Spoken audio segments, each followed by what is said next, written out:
كلا أي لا تفعلوا مثل ذلك وعرفه بأن الهداية لا تحتاج لجهود ولا محاولات كثيرة وأن هذا التأديب الذي أوحى إليه به كان لإجلال الفقراء وعدم الالتفات إلى أهل الدنيا وهذا القرآن مجرد تذكرة لتنبيه الغافلين فمن رغب فيها اتعظ بها وحفظها وعمل بموجبها وهي مودعة في صحف شريفة القدر.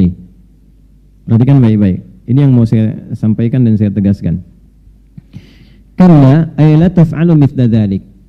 Yang dimaksud dengan kalla di ayat ini, jangan sekali-kali mengerjakan perilaku demikian. Merendahkan orang yang terlihat kecil secara umum ya. Hanya karena ingin mengangkat orang yang punya kedudukan besar. Menyenangkan orang-orang yang seakan terlihat punya wibawa. Jadi kita ingin disenangi orang, ingin terangkat kedudukan atau menyenangkan orang lain, tapi ditempuh dengan cara merendahkan yang kecil. Ini makna lainnya yang ditampilkan dalam tafsir ini. Maka jangan pernah terdorong untuk mengerjakan yang demikian. Teruskan dulu. Wa arrafahu bi annal hidayata la tahtaju li juhudin wa muhawalatin katsirah. Karena begini, dalam kondisi kita ingin memberikan petunjuk dan hidayah, yang paling pokok itu kembali pada pemberi ya. Siapa? Allah. Saya ulangi. Yang memberikan hidayah siapa? Yang punya hidayah siapa? Baik ya. Hidayah itu jenisnya banyak Pak. Mohon maaf. Yang pertama ada hidayah pada orang Islam. Jangan disimpulkan hidayah itu dibatasi pada non-muslim dengan kondisi masuk Islam saja, tidak. Ada hidayah yang diberikan pada orang Islam yang sudah beriman. Bentuknya apa? Ya, bentuknya kecintaan untuk meningkatkan amal soleh. Jadi ketika Allah memberikan hidayah pada orang beriman, nanti naik statusnya menjadi takwa. Jadi orang takwa. Urutannya begini. Islam, orangnya disebut muslim. Setelah dia menyatakan berislam, dia punya iman kan? Orangnya disebut mukmin. Ya? Nah, iman ini semakin ditingkatkan, semakin kuat, semakin kuat, semakin kuat, semakin meningkat, nanti naik status dari mukmin menjadi muttaqin.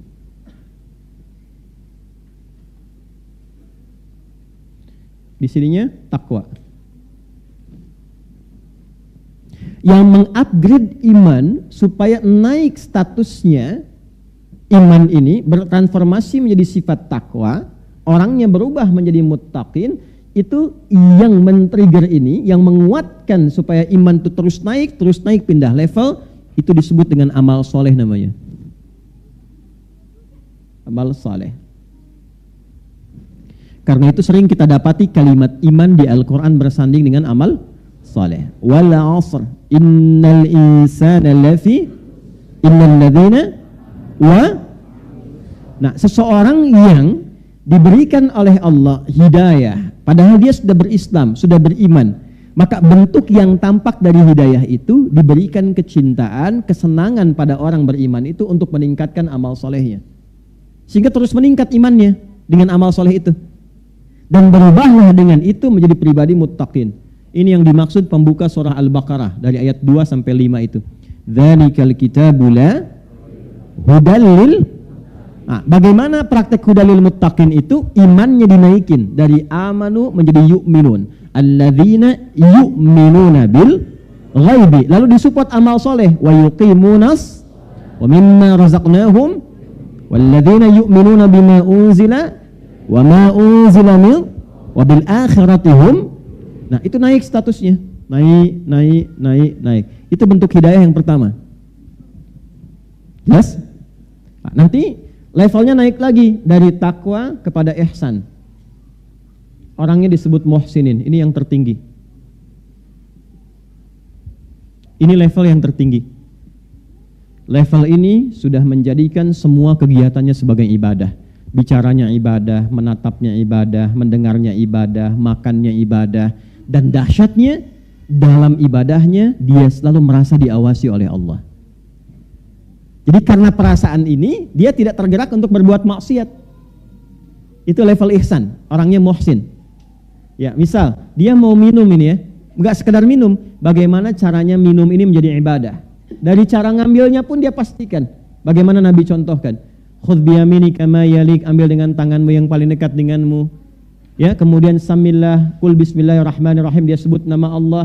Dan saat akan minum pun dia merasa dilihat oleh Allah, diawasi oleh Allah, sehingga memastikan cara minum, apa yang diminum semua benar sesuai dengan kehendak Allah. Itulah ihsan.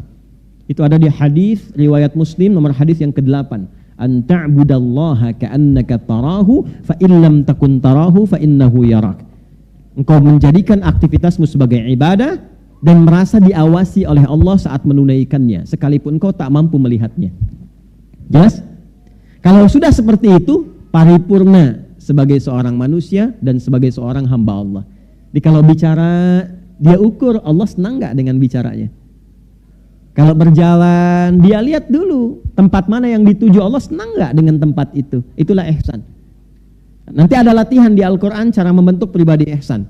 Latihannya ada di Quran surah ke-51 ayat 15 sampai dengan ayat 23. Ya, dari bangun malam, dari tahajud, dari istighfar, dari gemar berbagi, dari latihan kemudian untuk mendekatkan diri kepada Allah. Itu kalau Anda bisa kerjakan, Bapak Ibu sekalian, terus konsisten berusaha mengerjakan itu sampai meninggal, itu disifati oleh Al-Quran sebagai seorang calon penghuni taman surga yang sedang beraktivitas di bumi. Gitu. Jelas ya? Itu minimal luas surganya seluas langit dan bumi. Itu ada di Quran surah ketiga ayat 133 sampai 134. Yang kedua, jenis hidayah itu diberikan kepada orang yang belum berislam untuk mengenal dan masuk ke dalam Islam. Ini ada yang non. Ini Islam, ini non-Islam, non-Muslim.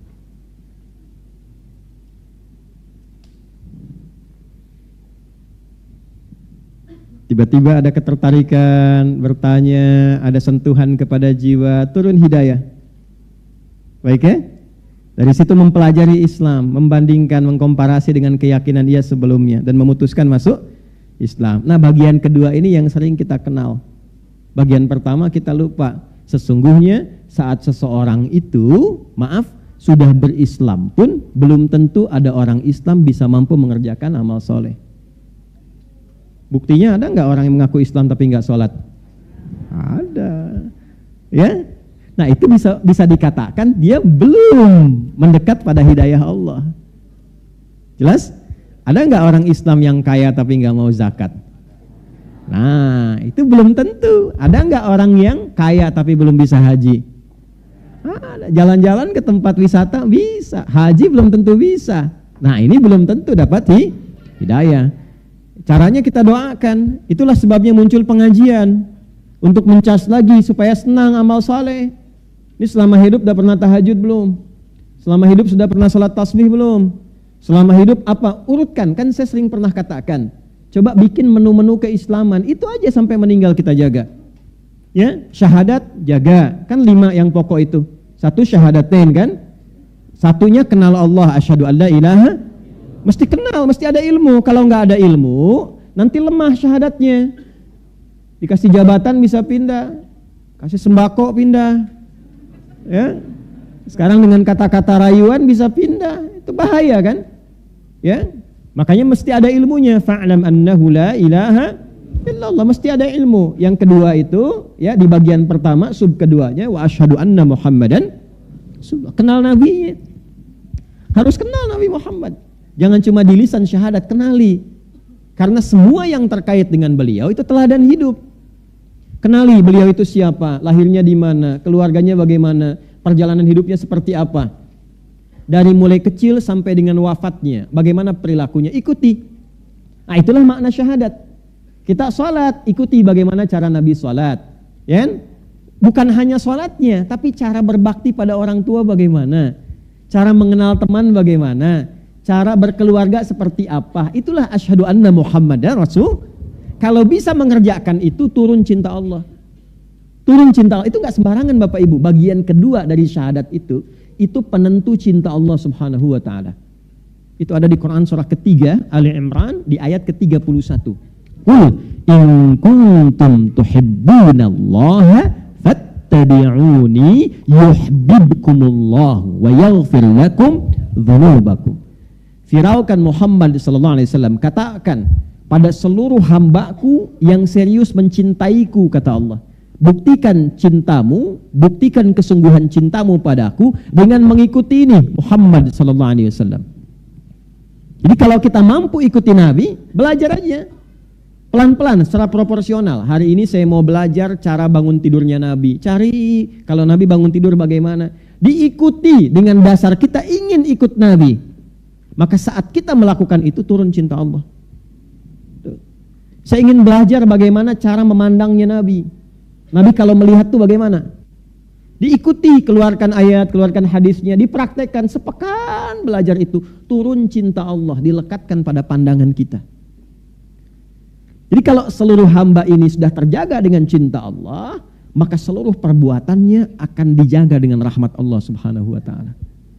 Bicaranya turun rahmat Allah, jalannya turun rahmat Allah. Kalau rahmat sudah turun, selesai, dijaga dia dari perbuatan yang menyimpang. Wa yaghfir lakum dzunubakum, diampuni dosanya. Ciri orang diampuni dosa, diberikan oleh Allah penjagaan pada dirinya, adalah malaikat yang turun di sampingnya. Apa kaitan dengan ayat? Itu yang akan kita baca nanti. Ya. Tapi tidak masuk status maksum. Maksum itu hanya untuk nabi, untuk rasul. Cuma dijaga, ya. Penjagaannya berupa kemuliaan. Dalam bahasa Arab disebut dengan karamah namanya. Ya, kalau nabi dapat mukjizat, kalau manusia biasa mendapatkan apa? Karamah. Dan karamah tidak diperjualbelikan, tidak buka papan nama ya. Gitu. Biasanya ketahuannya setelah meninggal. Ya, baru ketahuan. Kalau mukjizat didemonstrasikan untuk menunjukkan legalitas kenabiannya. Kalau karamah tidak didemonstrasikan. Ya, tujuannya bukan untuk mendapat pengikut, tidak. Nanti setelah dia meninggal, ada pengakuan dari orang sekitarannya, oh dia pernah begini. Nah itu yang disebut dengan kebaikan yang diridhoi oleh Allah Subhanahu wa ta'ala. Nanti menu keduanya sholat. Ya, keluarkan semua jenis sholat, bikin diagramnya. Sholat satu yang pokok apa aja, yang sunnah apa. Nah selama hidup dicek yang belum ditunaikan apa. 3 zakat, ya kan? Termasuk rukun Islam kan? Nah, udah pernah zakat belum? Kalau belum, bikin cita-cita. Selama hidup saya pengen zakat. Dulu orang mau kaya dengan dagang itu bukan karena ingin kayanya, supaya bisa beramal soleh dengan harta. Di tujuan kaya itu supaya bisa zakat, supaya bisa infak, supaya bisa sedekah. Bukan untuk pamer. Kalau pamer yang di jahiliyah, Pak. Jahiliyah itu bekerjanya supaya kaya buat pamer. Makanya dulu ada tempat kumpul-kumpul untuk pamer harta, nggak tanggung, dihitung. Ya, dihitung. Makanya nanti salah satu sebab turunnya surah Al-Humazah itu karena kebiasaan ini. Ada namanya aswak, pusat hiburan. Suq Uqad, Suq Dumatul Jandal, dan yang paling elit, paling prestisius, Anda kan lihat kalau ke Mekah, ke Masjidil Haram, di sampingnya ada bukit besar yang ada istana itu. Nah, itu tempat paling elitnya, namanya Jabal Qubais. Jabal Qubais. Ini dulu tempat paling elit.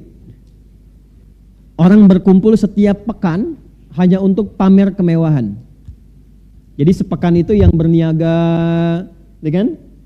Yang cari macam-macam, semua kumpul di tempat ini untuk pamer, untuk diukur siapa yang hartanya paling banyak, karyanya paling bagus.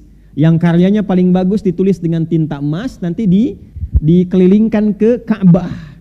Disebut dengan mu'allaqat, yang ditempelkan di Ka'bah. Kelak di era Islam akan diganti dengan kain kiswah yang berisikan ayat Quran dan Asmaul Husna.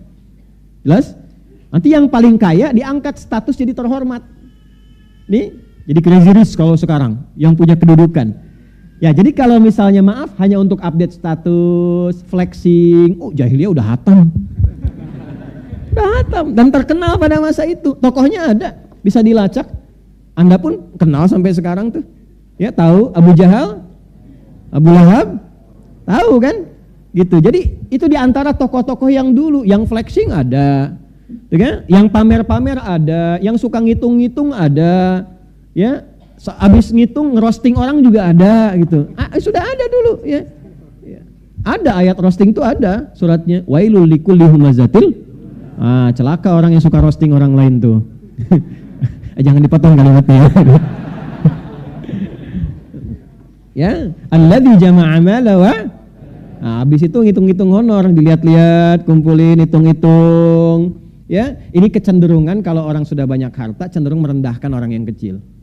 Ya, yahsabu anna malahu akhlada, dia menduga harta itu membuat dia naik status elit dan mengekalkan eksistensinya dan sebagainya. Nah, ini kondisi ketika Islam datang, hidayah turun, dibimbing jadi lebih baik. Jadi orang bekerja itu bukan naikkan status jadi semata kaya, bukan, tapi bagaimana dia bisa beribadah dengan hartanya. Maka zakat jadi tujuan.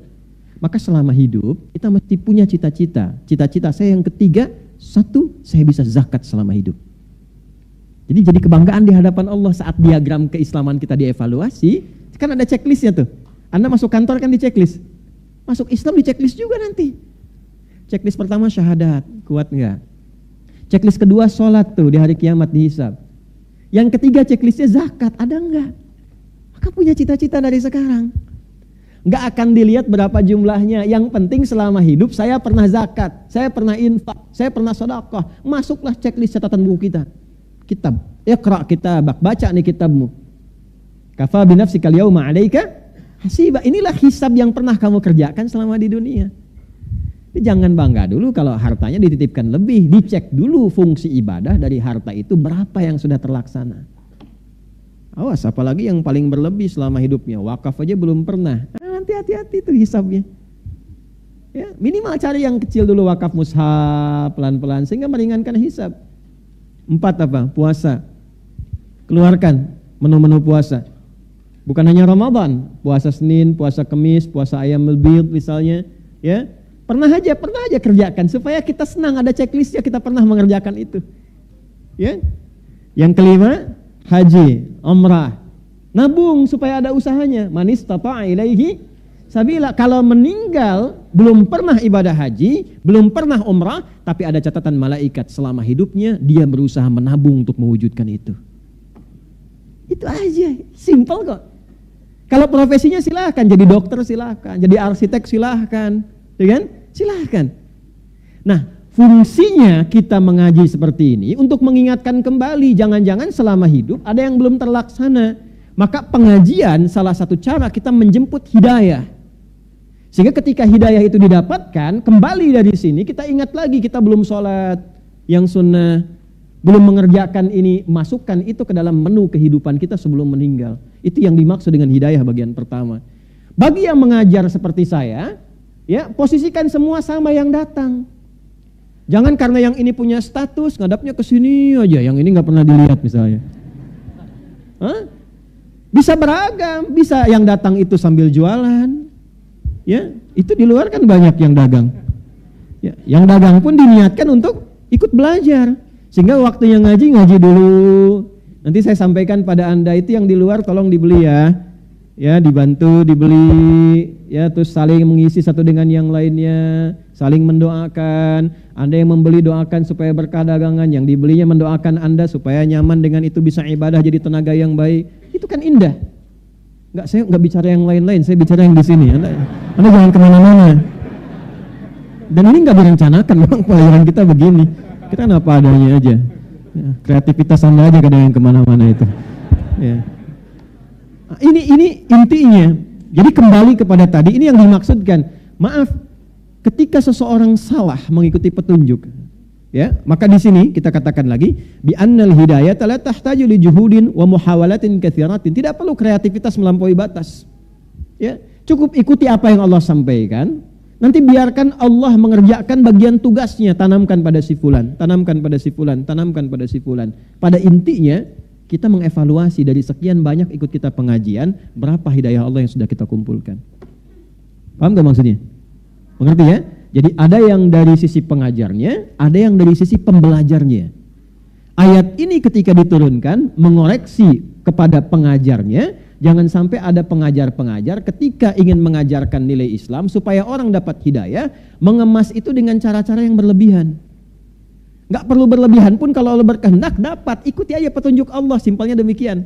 Maka petunjuk Allah itu secara konseptual datangnya lewat Nabi. Kalau bicara begini, kalau mengerjakan dengan perilakumu seperti ini, kalau kamu ingin berkata demikian seperti ini, kalau ingin menyampaikan kisah seperti ini. Kalau engkau melampaui batas-batas itu boleh jadi alih-alih dia mendapatkan hidayah yang lahir kemudian rasa yang kurang nyaman dengan nilai keislamannya. Paham sampai sini? Maka nanti ada pelurusan kembali di situ. Jelas ya? Baik.